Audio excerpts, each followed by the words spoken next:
Okay, Lord, give me strength to film this video well, in Jesus' name. Okay. Hey guys, welcome back to my channel. Okay, well hello you guys. Welcome back to my channel. My name is Bree and I am so happy as always that you are here and joining me on my YouTube channel today.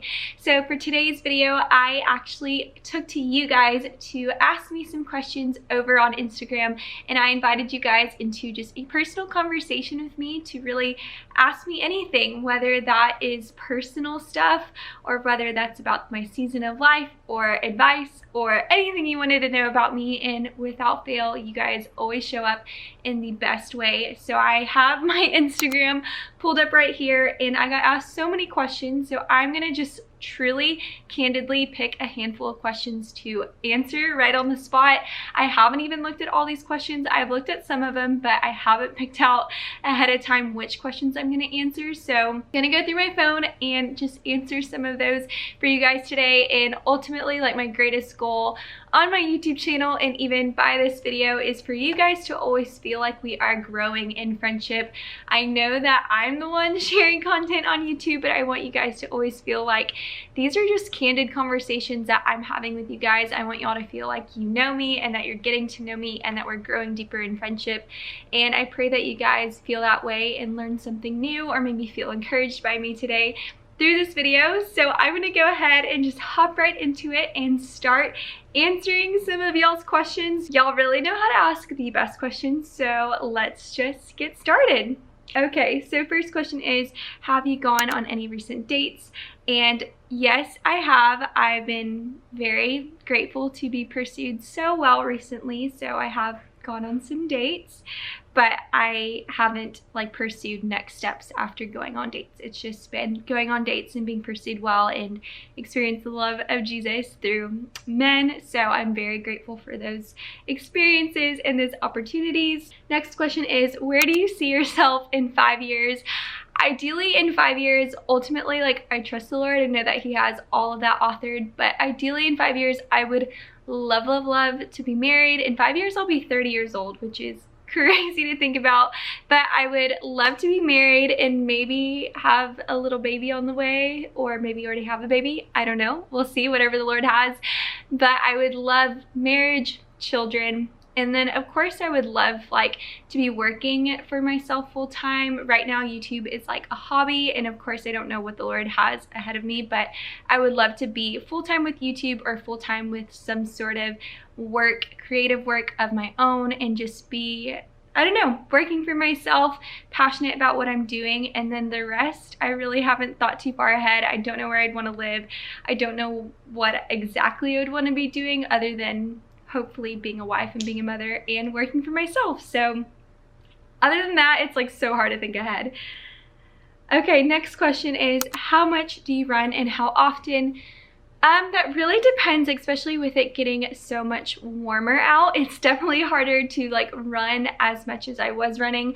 I really don't feel like I run as much as people think. I run maybe like once or twice a week. I personally love like going to the gym and like getting some weights in, and so that's like my preferred and main form of workout. So I probably run 1 to 2 times a week. Sometimes I don't run at all, and my runs will vary between sometimes like as minimum as 4 miles, which is like my personal minimum just because I've been a long distance runner my whole life. So maybe a minimum of 4 miles, and then up to realistically maybe like 8 to 10 miles, and that's only if I'm feeling like incredible. But I feel like I typically stick between like 4 to 7 miles. That's just kind of where I like to sit. But like I said, I don't run as much as people think I do, but I do like to run when I get the opportunity to do so. So that is that question. The next question is a good one. It says, could you accept if God didn't want a husband in your life? I struggle with this. And so this is a really good question because this is something that I really struggled with when I first came to Jesus, because I know that having a husband is like not promised, and though it is like a desire of my heart, God doesn't say that you are guaranteed a husband. But I think for me, I really confronted the Lord with this at the beginning of my walk with Jesus 5 years ago, which you guys can watch my 5-year testimony there and learn a little bit more about my story. But I remember asking God, or more so God asking me, like, Brie, if you never got married, would you still love me? And I remember honestly and candidly telling the Lord, like, no, I don't know if I would still love you if I never got a husband. And for me, that response really scared me because it showed me where my heart was conditional towards the Lord. Like, I didn't want there to be any conditions on my love for the Lord or my walk with the Lord. I didn't want to look at the Lord as someone who was just a promise giver and like just someone that was giving me the desires of my heart. Like, I wanted to love the Lord because he's a good father and he's worthy of our praise. And so that response then has definitely changed now. Like, I do believe that if the Lord never allowed me to get married, that the Lord has used my season of singleness to root my identity so deeply in the Lord that I would be content and I would love and still be devoted to the Lord. But I do candidly like desire to be married, and actually the Lord has personally spoken to me in a dream. And if you guys know or watch my recent video, God speaks to me in dreams, and so he has told me before that I will be getting married, so I don't really worry about that. But long story short, yes, the Lord is enough and sufficient, and his plans for us are always plans for our good and to benefit us, and he knows what's best. So next question is, how do you navigate not getting caught up in the numbers on YouTube and Instagram? This is a wonderful, wonderful question, and truthfully and candidly, like, I really don't feel like numbers or likes are something that ever really get to me or bother me. And I think the reason being is because my purpose on any platform, whether it's on YouTube or whether it's on Instagram, is much more bigger than myself. It's really for the Lord. And so for me, when I can just remove my sense of worth by any sort of metric of success and just focus my sense of worth and identity on the Lord, it really takes away the pressure for me to worry about the likes, the follows, the engagement, whatever it may be. I feel like the more that I look at the reason and the heart behind why I'm posting, to share the message and the good news of Jesus, or to encourage someone, or to share a happy photo that I love, the more that I view it from that standpoint, the less that I have to worry about what others are measuring me by. And I know that can sound like so much easier said than done, but truly, like, I feel like the more I fixate God as being the reason and the purpose behind why I share, the more content I am sharing, and the less I focus on numbers. When God is my purpose and God is my story and God is the reason, like, I have less time to look at myself because my eyes are just more fixated on the Lord and what he's calling me to share. So that is just my personal experience. And like I said, I know for myself, I have struggled in the past looking at numbers and being consumed by that. But I think my greatest advice is just take your eyes off yourself. This isn't for you. All of the things that we do here on earth are for the glory of the Lord. And so when we really pursue and do everything in our life with the intent to glorify the Lord, there's no glory to even be given to you. Like, it's just focusing on God and sharing the good news with the rest of the world. So I pray that's encouraging, and that's something I can absolutely like dive into more in depth sometime. But I truly just feel like I don't really ever struggle with numbers or feeling caught up in numbers. I just find so much joy in sharing. So that's my personal experience. Next question is, how do you manage to have time for everything, like work plus church plus social? For me, honestly, time is hard, and I think it always just comes down to priorities. What is your ultimate priority? For me, you guys are an ultimate priority for me. Y'all are a non-negotiable priority for me. My relationship with the Lord is a non-negotiable priority for me, and so everything kind of overflows from those priorities. And so I just am always intentional about making sure I have time for the things that matter most, and that is honoring my body by working out and eating well, and that is working hard at my job, having a friendship and relationship with you guys, and working hard for YouTube, and going to church and being plugged into community. And it's hard, but I think it always just comes down to, what are you making time for? Am I making time to sacrifice other things in order to make sure YouTube gets done? Am I making time to sacrifice sleeping in order to wake up and work out? And am I sacrificing, I don't know, just like my time well in order to prioritize and elevate the things in my life that serve me and fuel me and take care of me and all those sorts of things? So I think it really just comes down to priorities and making sure that what is of importance in your life is getting done. And that is not always going to be perfect. It's always going to be hard. It's going to be a power struggle sometimes of trying to manage and balance everything. But I think also reminding yourself at the end of the week that you are one person and you are doing your best, and you're not going to be your best in every single area of your life at every given time. But that is okay. Just keep fighting to do your best, and that is all that you can do. Okay, next question is, you speak a lot about singleness and dating. Are you waiting for marriage? And so this is a sex-related question, I am safely assuming. And yes, I am waiting to have sex until I'm married. I cannot wait to give that gift to my husband, and only my husband one day. That is something that is a non-negotiable for me, and something I can't wait to experience with one person that God has set aside for me. So yes, saving myself for marriage. I have been saving myself since I started following Jesus 5 years ago, and it is something I'm so thankful for. Just the power of the Holy Spirit, for that spirit of self-control, baby. So yes, husband, you're a lucky man. Okay, this question says, advice you'd give to someone who truly wants to have faith and just doesn't feel it. I think reminding yourself that faith is actually not a feeling, and the reality is that we are not always going to feel it. And I think that's actually the beautiful part, that even when our emotions are up and down, and when life throws us curveballs, and whether we're walking through a valley or a mountaintop, like, still choosing the Lord and choosing to have faith despite feelings, because that's the truth. Is our reality is always changing, our emotions are always changing, we are always changing, but God always remains the same. And so there's a beautiful opportunity to continue choosing Jesus no matter what is going on in your life. Like, God can be the one thing that is steadfast and steady and an anchor when everything else is fluid and is ebbing and flowing. Like, God is an anchor for us. And so reminding yourself that those feelings are so valid and so important, and God gave us feelings in order for us to experience this life and to gauge this life and to just embrace this life, that your feelings are not always reality. So even if you don't feel God, reminding yourself that God is near and He loves you and He has chosen you and He is by your side no matter what you're feeling, whether you're feeling super joyful or super sad. Like, God is right there and wants you and cherishes you. So reminding yourself that also faith is in the unseen. And so even when you can't see God and can't hear God, and maybe you don't feel like you see Him working in your life, like, He is there, and through faith you can believe that He's there. Next question is, what is the thing you're praying for the most right now?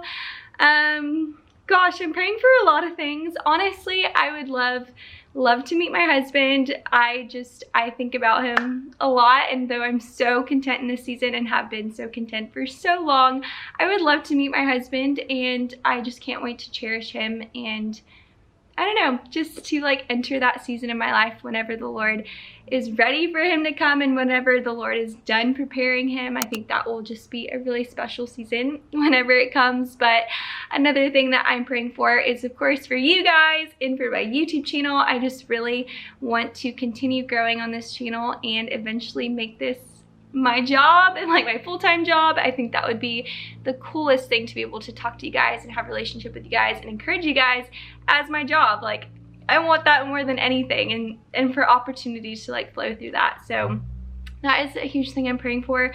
Also, we are actually moving out of this apartment, so we're looking for a house right now, and just finding like a home and a house in Austin is like another really big prayer of mine, that we figure that all out very soon.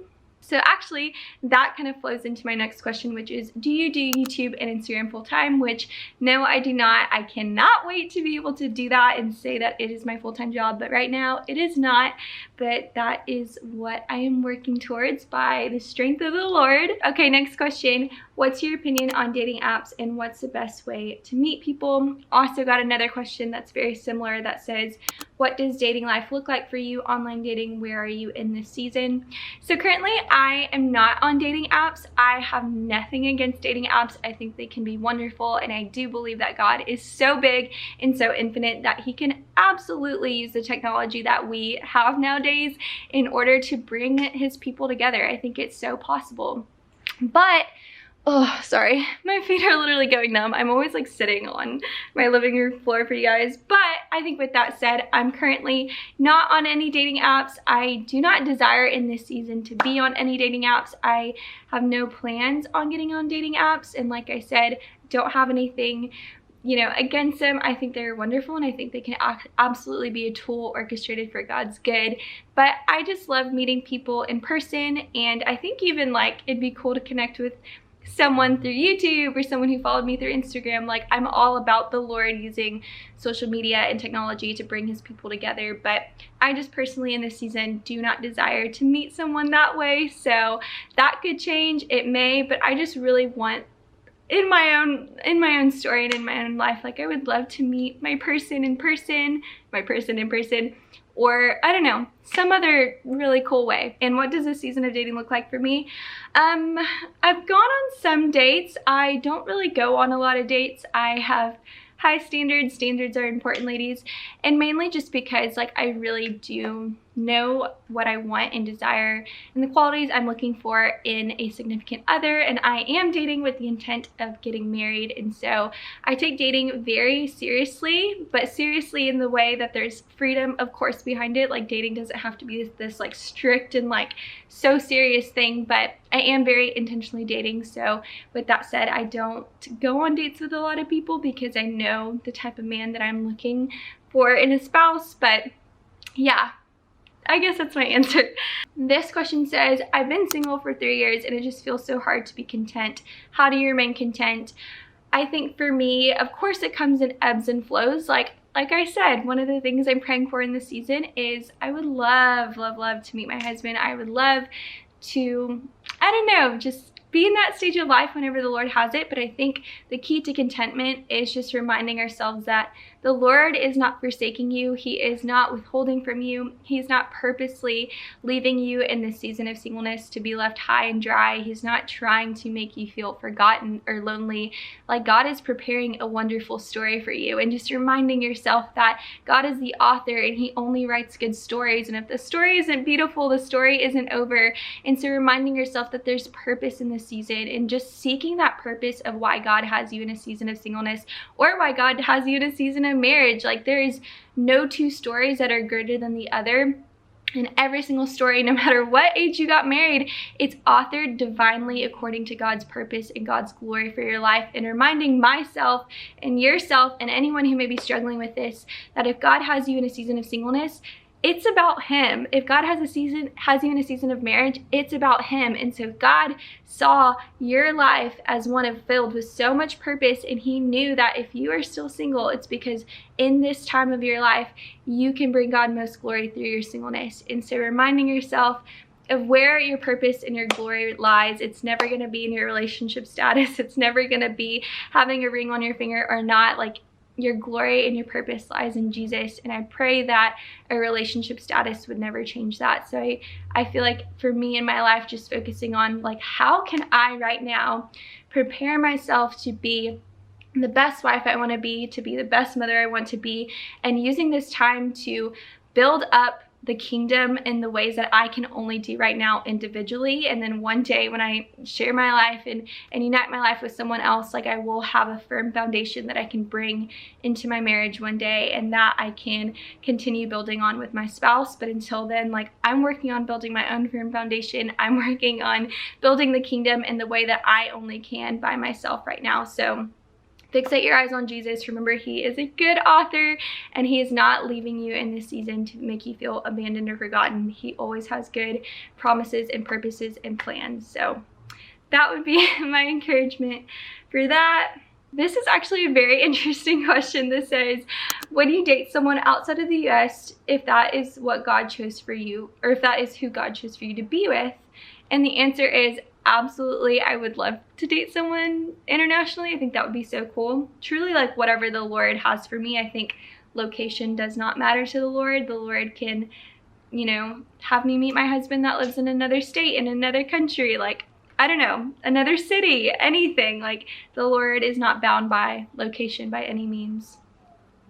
This one's good. It says, how do you fight materialism over consumption while also loving fashion to express yourself? I think this is a really good question, and something that is absolutely a balance. I think it's very easy to get caught up in just the worldly mindset of things, of consumerism and fashion and materialism. And truthfully, that is something that I can struggle with at times. But I think just checking in with yourself and seeing, like, what is the reason behind why you're making certain purchases? Are you trying to fill a void? Are you trying to look like the world? And there's nothing wrong with loving fashion. Like, I love it so much, and I love being on trend and whatever, if you will. But I think just reminding yourself that if your heart behind a purchase is to fill a void, if your heart behind a purchase is to receive affirmation, if you are overextending your finances in order to purchase something, like, I would just really reevaluate your heart. And just also remember, like, any possessions we have here on earth, like, hold them very loosely, because at the end of the day, I'm not defined by what I wear, what I own, my Instagram photos. Like, I'm not defined by those things. And I think that's how I can always reframe my mindset to not be materialistic, because I know that my purpose and my worth is not in how I look, it's not in what I buy, it is in Jesus. And so I think keeping that mindset and always keeping Jesus at the forefront really helps you and prevents you from idolizing materialism or anything of the sort. But like I said, I'm not perfect in that. Like, I love fashion so much, and I can definitely find myself wanting to press the buy button one time too many. But like I said, just reminding yourself where your true purpose and your true identity lies, and focusing on that, and remembering that nothing that you buy is going to give you a greater sense of worth. So don't look to your closet or a purchase for validation. Okay, next question is, what do you think was a big struggle for you at first in your walk with Christ? And that is very easy. Lust and an eating disorder. Those were both things that I was finding freedom from, and found freedom in Jesus because of Jesus. And so those were definitely the two things that were the hardest for me in the beginning, just kind of getting over the idolatry of men and receiving attention and all that sort of stuff, and then also battling an eating disorder for a long time in my life, which I think I've mentioned that before on my channel, but I will film a video at some point just sharing more about that story and opening up about just the redemption of that in my life. But those are the things I struggled with the most. So last question that I will answer is, how do you get out of a lack of motivation rut? I think for me, truthfully, like, first and foremost, just be gracious with yourself, because you're not always going to feel motivated all the time.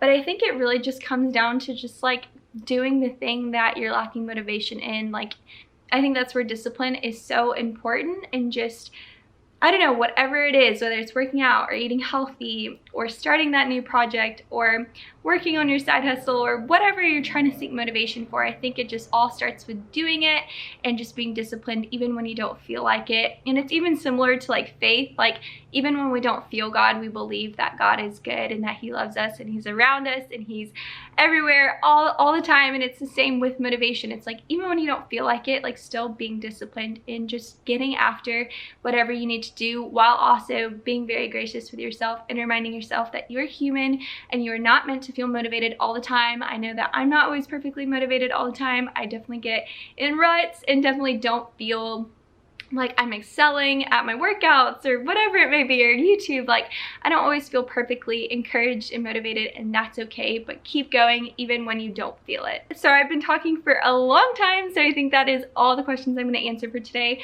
But I also invited you guys to share some happy things with me, and I just want to share a handful of those. You guys left me so many, and it made my heart beyond joyous. So I'm going to share some of the happy moments that has happened in y'all's lives that you guys shared with me over on Instagram. So I'm going to go through some of these. So this one says, I went to church for the first time since a while due to COVID restrictions in my country. Let's go, church baby. This one says, I received the Holy Spirit gift of praying in tongues. Yes, Holy Spirit, that's awesome. I get to start daily therapy for my eating disorder next week. Very grateful. Praise Jesus. This one says, experiencing so much joy in my marriage even through trials, and also feeling baby kicks. Oh my gosh, it's so special. Another baby expecting. This girl says, I'm expecting a little baby due 20th of December. We are so excited. I'm so excited for you guys. It's really special. On Tuesday, my boss called me into his office and I got a raise. Oh my gosh. Yes, girl, that's incredible. This one says, I paid off my student loans this week. Oh my gosh, whoa. Back in the States visiting fam and friends for the summer after 2 years living abroad. Wow, Jesus. This one says, my piano concert went very well. I am so proud. Someone said that they just got a new job. and so many more happy things. Oh my goodness. A job interview in Austin. Let's go. That's so exciting. But I wanted to invite you guys to just share some happy news with me because it makes me so happy to be able to rejoice with you guys and also just celebrate what's going on in y'all's life. Like I said, I always want YouTube to be a two-way street and for you guys to be able to feel like this is a place where you are celebrated and you are seen, and that I love and care for you guys so deeply. So thank you guys for sharing that and for the infinitely more questions and infinitely more celebrations I received. I am truly just astounded by you guys every time, and I'm so incredibly thankful for the community that I feel like YouTube has given me. It's just filled my heart with so much joy, and I'm better because of it. So thank you guys so much for watching and for joining me in this sit-down conversation. I pray you guys got to know me a little bit better and hopefully were encouraged along the way. I love you guys so much, and I will see y'all in my next video. Bye guys.